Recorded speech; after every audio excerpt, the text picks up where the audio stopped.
Hello दोस्तों। आज हम डिस्कस करने वाले हैं आरएसआई इंडिकेटर के बारे में। सबसे पहले हम इसकी डेफिनेशन जान लेते हैं कि इसकी डेफिनेशन होती क्या है इस इंडिकेटर की। तो आरएसआई को कहते हैं रिलेटिव स्ट्रेंथ इंडेक्स। तो आप स्ट्रेंथ से ही समझ सकते हैं कि ये किसी भी स्टॉक की मतलब किस चीज़ के बारे में बताता है कि उस स्टॉक की स्ट्रेंथ कैसी है। तो मतलब मेन इसी से ही आप समझ गए होंगे कि हम इससे स्टॉक की स्ट्रेंथ के बारे में जानेंगे और उसकी स्ट्रेंथ किस तरीके से काम करती है।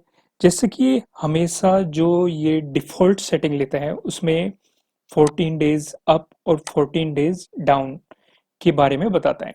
जैसे मान लेते हैं ये कोई स्टॉक है जो अप डाउन जा रहा है, तो ये मतलब 14 डेज़ में कितना अप गया या कितना डाउन गया, उस चीज़ के बारे में बताता है कि लास्ट 14 डेज़ में इसका कितना अप रहा, स्ट्रेंथ क्या है इसकी।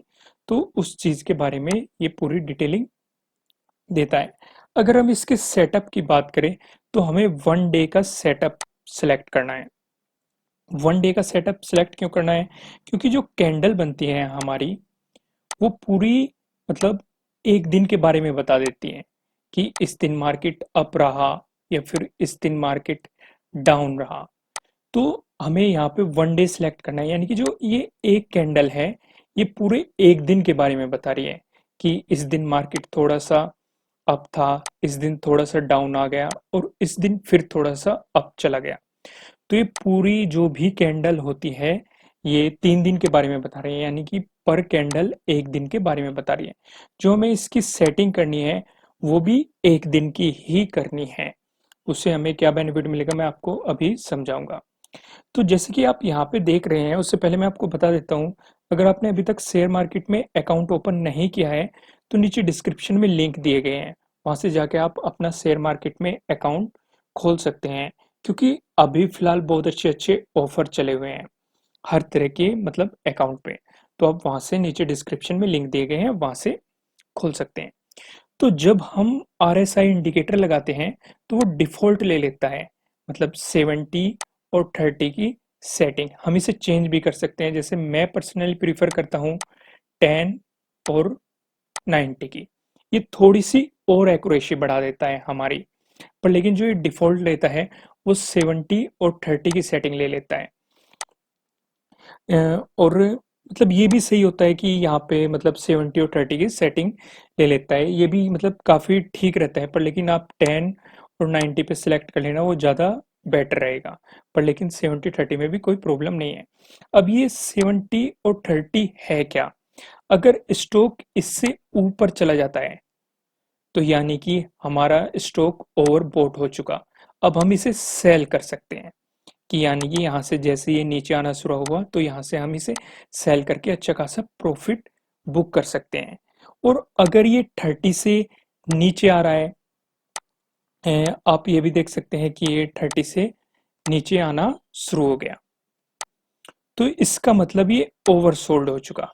तो यहाँ से जैसे ये ऊपर निकलेगा, तो यहाँ पे हम बाय पोजीशन ले सकते हैं और यहाँ से हम बाय कर सकते हैं। तो अब यहाँ पे एक चीज और है कि अगर इतना आसान होता तो हर कोई इससे प्रॉफिट निकाल सकता था। तो हमें सिर्फ इसी से पता नहीं चलता कि अब हमें सेल करना चाहिए या फिर अब हमें यहाँ पे बाई पोजीशन लेनी चाहिए, यहाँ पे सेल पोजीशन लेनी चाहिए। इसके साथ दो और इंडिकेटर का इस्तेमाल करेंगे हम। एक होगा MACD और दूसरा होगा बोलिंजर बैंड। इन दोनों इंडिकेटर का इस्तेमाल करेंगे।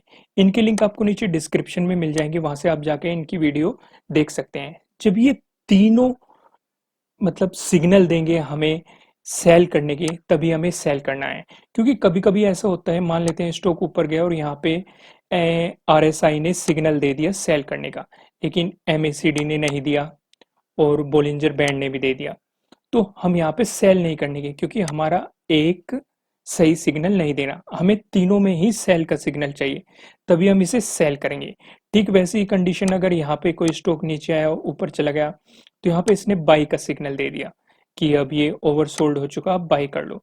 तो यहाँ पे हमारा एमएसीडी ने भी बाई का सिग्नल दे दिया और बोलिंजर बैंड ने भी बाई का सिग्नल दे दिया और आरएसआई ने भी सिग्नल दे दिया।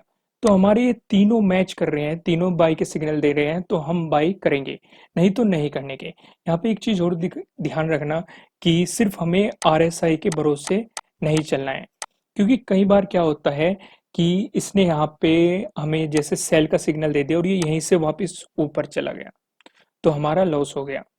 तो अगर ये तीनों सिग्नल दे रहे हैं तो इसकी पॉसिबिलिटी ज़्यादा ये रहेगी कि ये नीचे ही जाएगा, हम सेल कर सकते हैं। कई बार सेम ऐसी सिचुएशन यहाँ पे होती है कि इसने बाई का सिग्नल दे दिया और यहीं से ये वापस फिर नीचे आगा, मतलब इस तरीके से चला गया।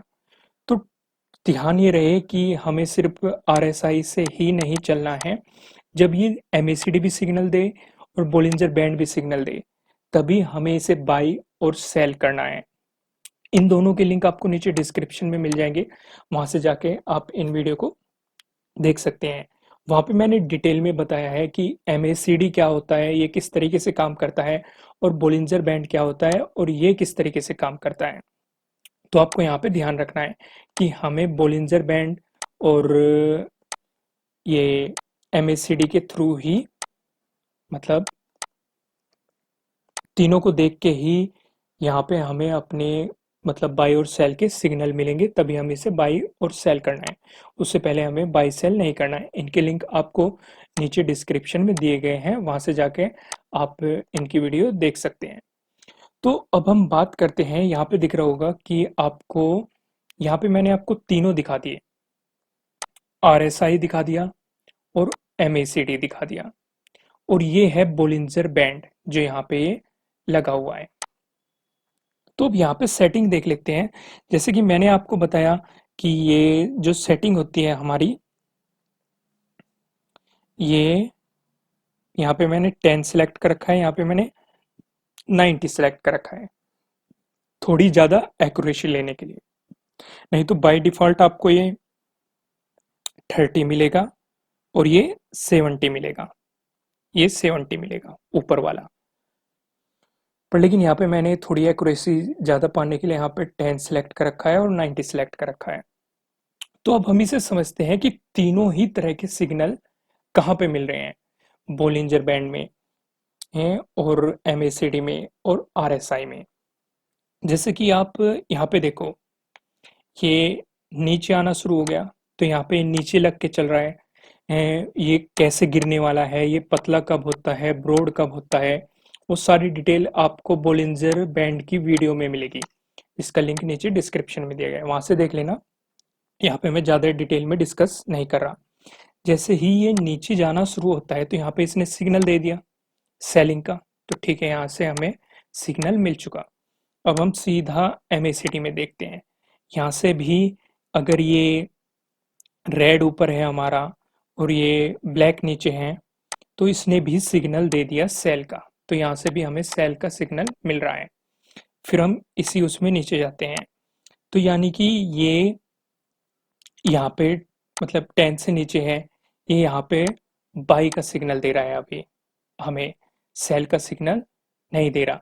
लेकिन अगर यहाँ पे देखें तो यहाँ पे इसने नीचे जाना शुरू होगा, तो इसने एक तरीके से ये लगभग यहाँ पे 70 होगा, पर लेकिन मैंने एक्यूरेसी के लिए 90 ले रखा है, तो लगभग ये भी थोड़ा सा कंफर्म है कि हमें सेल का सिग्नल यहाँ पे दे रहा है, क्योंकि यहाँ पे ओवरबोर्ड हो चुका, तो नीचे सेल की तरफ यहाँ से जाना शुरू होगा। तो देख लो ये इतने दिन तक यहाँ पे गिरा, ये 1 डे मैंने सिलेक्ट कर रखा है, तो यानी कि जो पर कैंडल है वो 1 डे के लिए है, यानी कि हर एक कैंडल ये 1 डे के बारे में बता रही है। तो ये जब से गिरना शुरू हुआ तो ये डाउन ही डाउन है और ये भी डाउन ही डाउन है, तो यानी कि हमें परफेक्ट सिग्नल मिल रहे हैं। अब यहाँ पे हम थोड़ा सा पाई के सिग्नल को समझते हैं। जैसे इसने यहाँ पे एक कट कर दिया, ये ऊपर की तरफ जाना शुरू होगा, तो यहाँ पे इसने हमें बाई का सिग्नल दे दिया। इसने हमें बाई का सिग्नल अभी नहीं दिया, वैसे मतलब ये ऊपर की तरफ जा रहा है, लेकिन बाई का सिग्नल अभी हमें नहीं मिला। पर एक तरीके से मतलब आप कह सकते हो, मतलब ये कहीं ना कहीं बाई के पॉजिटिव साइन दे रहा है, पर लेकिन हमें यहाँ पे परचेजिंग नहीं करनी है, क्योंकि मार्केट ये क्रैश हुआ था यहाँ पे कोरोना के टाइम पे, जब लॉकडाउन हुआ था, तो यहाँ पे मतलब ज़्यादातर हमें सेलिंग की अपॉर्चुनिटी ढूँढनी है। दूसरा यहाँ पे मैं आपको एक चीज़ और डिस्कस करना चाहूँगा, मतलब हमें ट्रेंड को फ़ॉलो करना है कि किस तरह का ट्रेंड चल रहा है। अगर डाउन ट्रेंड चल रहा है, तो हमें सेलिंग की अपॉर्चुनिटी ढूँढनी है, ना कि बाय की। वो कभी-कभी, पर लेकिन हमेशा सेलिंग की तरफ चलो। क्योंकि अगर आप डाउन ट्रेंड में बाइंग की अपॉर्चुनिटी ढूँढोगे, तो क्योंकि कभी भी स्टॉक नीचे आ सकता है, तो आपका लॉस हो सकता है। पर लेकिन अगर आप सेलिंग की अपॉर्चुनिटी ढूँढोगे, तो ट्रेंड भी डाउन है और हमने भी सेल किया है, तो हमारे प्रॉफिट लेने के चांसेस थोड़े से ज़्यादा बढ़ जाते हैं। और अगर मार्केट का ट्रेंड अपवर्ड है, अगर ऊपर की तरफ मार्केट चल रहा है, तो यहाँ पे हमेशा बाइंग की अपॉर्चुनिटी ढूँढे, न कि सेल की।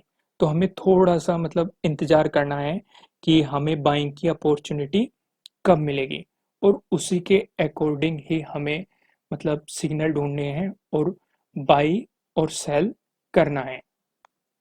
तो आप यहाँ पे समझ सकते हैं कि जब हमें ये भी बॉलिंजर बैंड भी सिग्नल देगा और एमएसीडी भी सिग्नल देगा और आरएसआई भी सिग्नल देगा, तो तभी हमें मतलब बाई या सेल करना है। उससे पहले हमें बाई या सेल नहीं करना।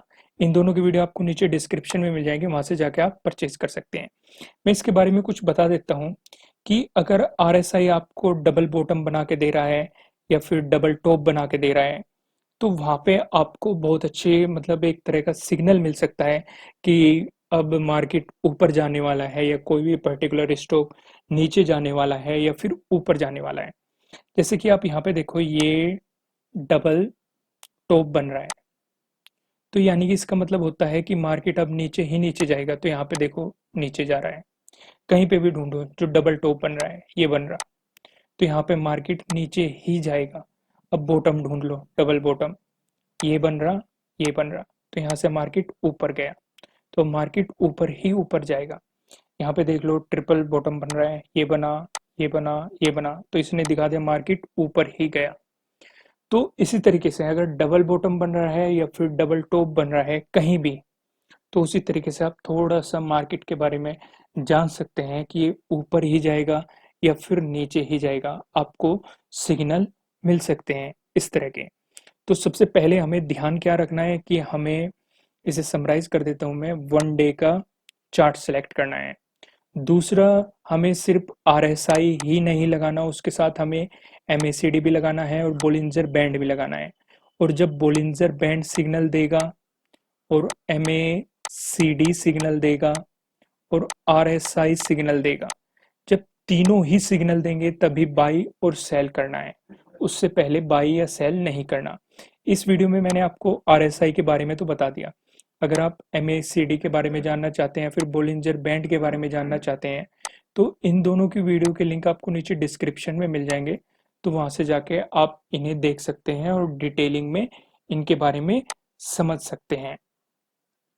तो आप पाँच को मतलब आजकल इतनी टेक्नोलॉजी आ गई कि 5 ही मिनट लगेगी शेयर मार्केट का अकाउंट खोलने के लिए।